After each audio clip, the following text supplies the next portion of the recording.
We clamber back together for several dizzying, desperate seconds, and then we're on the kitchen floor, and he's biting me, and I'm licking him, and my thighs are wound around his waist, our skin slick with sweat, his hips bucking into me.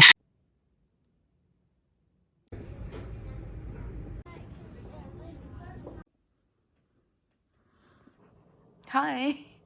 I have you propped up on the Paul and Joe Advent calendar just because, I don't know, why not?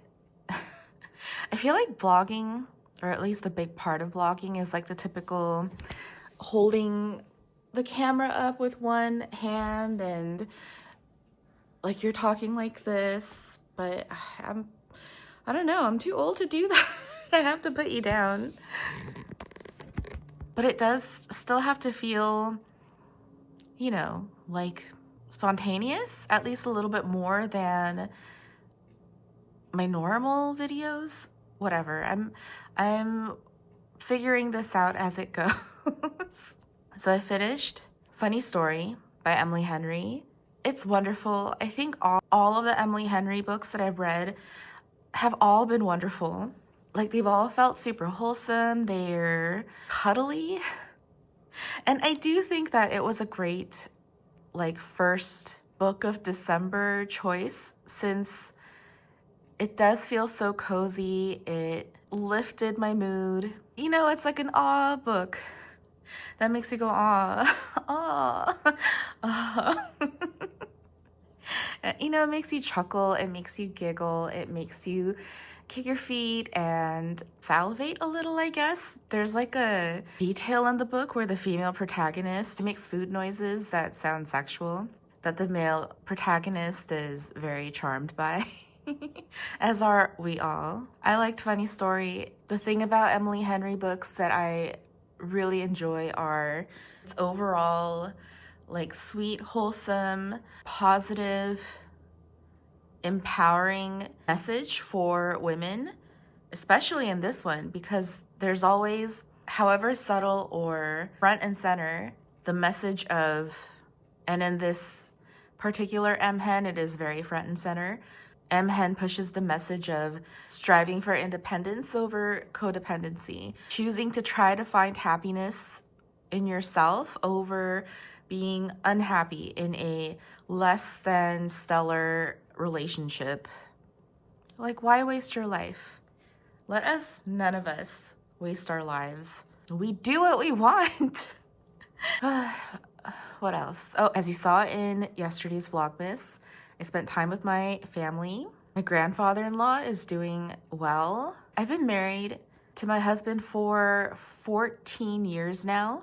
I've known his family for like 20 years. And I never knew that my grandfather-in-law worked for the space mission. I knew that he worked in like a welding company. And I just did not connect the two, that his company, their primary client, or I don't even know if that's the case, but either way, he spent most of his career on the space exploration. And so, you know, they're in their 80s. So every time I see them, I ask them questions that I can't really ask my Korean parents or my Korean grandparents, because it's just not the same. It doesn't translate. It's different experiences. So if I want to get like the American, and in their case, a white American perspective or lived experience, they're the perfect people to ask. So I recently read Challenger by Adam Higginbotham. I found it incredible. I had no idea about the Challenger explosion. And so I wanted to ask my grandparents-in-law if they knew about it. How did they feel about it?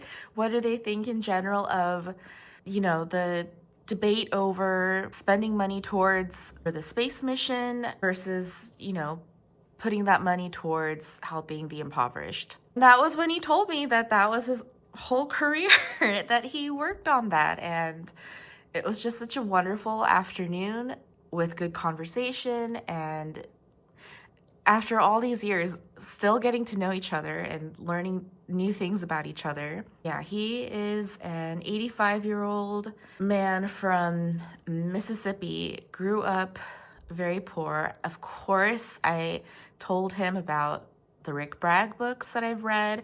I gave him a copy of The Best Cook in the World because the entire time that I read that book, I just kept thinking about him as I imagined his childhood to be very similar to Rick Bragg's or Rick Bragg's families. So that was really nice. If you haven't in a while, and if you can, go talk to your grandparents. Yeah, if I were to ask I only have one living grandmother still, and she really just likes to tell me about the plots of Korean dramas that she is currently watching that I, care 0% about. But the main thing is always to look them in the eye, listen to what they're saying, and just be present and be positive. Or at least I try. Anyway, so I told my grandfather-in-law about the Challenger book, ran out to get a copy from my local Barnes & Noble. I found the new Hanif Abdurraqib book, the one about basketball, which I also care 0% about. However, I'm hearing good.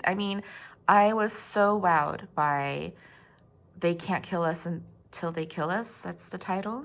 Like, it was so good. I got my Libby audio copy, maybe even like 20% of the way in. I knew I had to go out and get the physical copy of the book because I knew that I needed to own this. It spurred a lot of conversation with me and my husband, since they're all topics that weren't really at the forefront of my life at the time, but it was for my husband. Things like basketball. I would just ask him, who? I'm still blanking on the name because, again, I don't know basketball. He was just talking about a basketball player, and I asked my husband, do you know this guy? What do you think about him, or what do you know about him? And that facilitated a probably 20-minute discussion. Books are fun. I'm talking about November books. I know I still need to record my November wrap-up video, which I will do on Wednesday. I've been recording my wrap-up videos on Wednesdays because that's the one day of the week when I'm home alone. And I probably talk for 2-ish hours, and then I try to cut as much as possible, like all of my vast swaths of silence, because I am still to this day very uncomfortable speaking to camera. I'm just not a good communicator. I'm not trying to be humble or self-deprecating. I'm just not. I see that actually a lot in other Asian Americans. I don't know if it's a language thing. I don't know if it's like something taught. My husband is a very good speaker. He can talk a lot about anything. It's something that I really love about him. Something that I don't have that I wish I could have. I wish I could get better at. And it's probably a combo factor of nature and nurture, where growing up, I just didn't talk that much, whereas seeing how my husband is with his family, they talk a lot to each other. They talk to their toddlers with not that much distinction from talking to adults.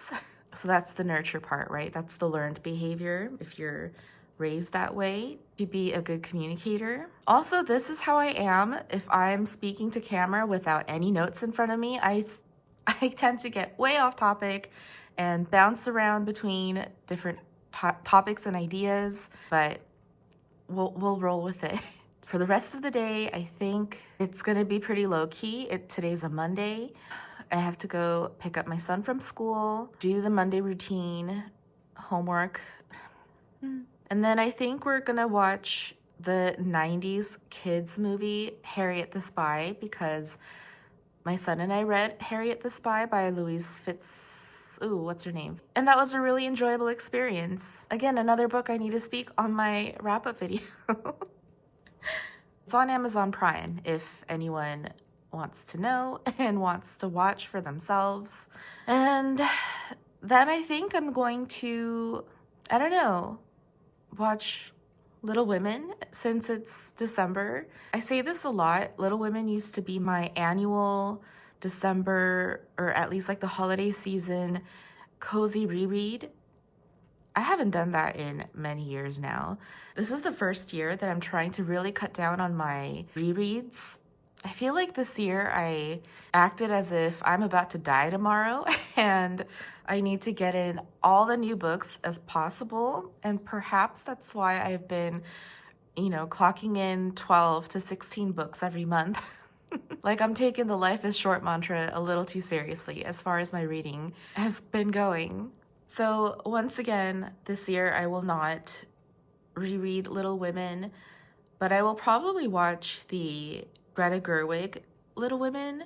I've been seeing social media clips and memes on it, and it's triggering. I haven't seen it since it came out in theaters. I remember crying pretty much consistently throughout the entire movie just because I felt like Greta Gerwig got the tone so right.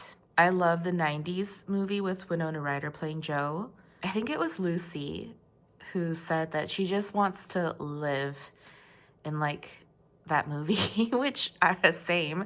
But I haven't seen the Greta Gerwig movie since then, so I feel like it's time. I just finished a book. Maybe it's a movie time today. I'm really psyched about the Paul and Jo pouch that was in the advent calendar today. It's so cute, and it's a terry cloth material. I'm already envisioning what I'm going to put in it. Probably pens and other stationery paraphernalia. I was thinking maybe I would put like my sunglasses in it since it is such a soft terry material. But it's a little big, so I don't want my sunglasses to be rattling loose in this. We'll see. Very exciting. It's so pretty. I had a really bad dinner last night, which was so unfortunate because I was so looking forward to it. Instead of going to the grocery store, I tried a Korean kimbap shop that has panchan and fried chicken. So I just got some panchan, I got kimbap. Usually at these kimbap places, you can get fresh kimbap from H Mart or other Korean grocery stores, and they make it fresh every morning, but it's just, plain tasting. And if you go to a kimbap place, they should be making it fresh to order. It tastes better, kind of like coffee shops. Like you can get coffee from Dunkin' Donuts, it's fine. But if you go to like a specialty coffee shop, you're expecting pretty damn good coffee. So same with the kimbap places. But unfortunately, the kimbap I had last night, the rice tasted cold like it was from the fridge. The fried chicken was good, but honestly, how do you fuck up fried chicken? And with Korean food, there's this thing where like how everyone's home cooking tastes different. Some taste a little sweeter, some taste more earthier. That's usually like the two biggest distinctions. Some are lighter, some are danker, some are more vinegary, etc. And unfortunately, I don't think that this kimbap place, their taste suits my palate. So that was disappointing. I really wanted to support a local place. Alas, it was not meant to be. Oh man, these daily vlogs for Vlogmas, I fear might destroy me.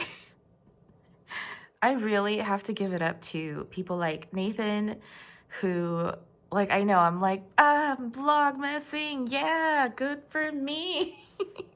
But that man Vlogmases year round. And they are exceptional vlogs. If you haven't been following Nathan as of yet, stop what you're doing right now. Go follow him.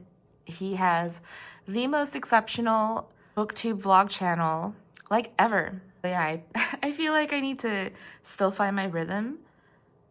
It also doesn't help that I'm a very exceptionally boring person as well, and I don't really do much. But having said all that, I hope you're enjoying it so far. Please stick around. I'm figuring it out, guys. I love this Cabbage's Echo bag. It's so cute. Looks like this. Folds up like this. Wait. Like this? Does it even really matter? Yes. Yes. Yes. I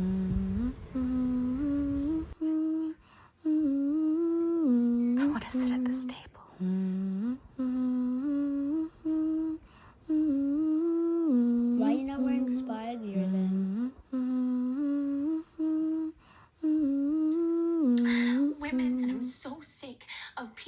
saying that love is just all a woman is fit for. I'm so sick of it.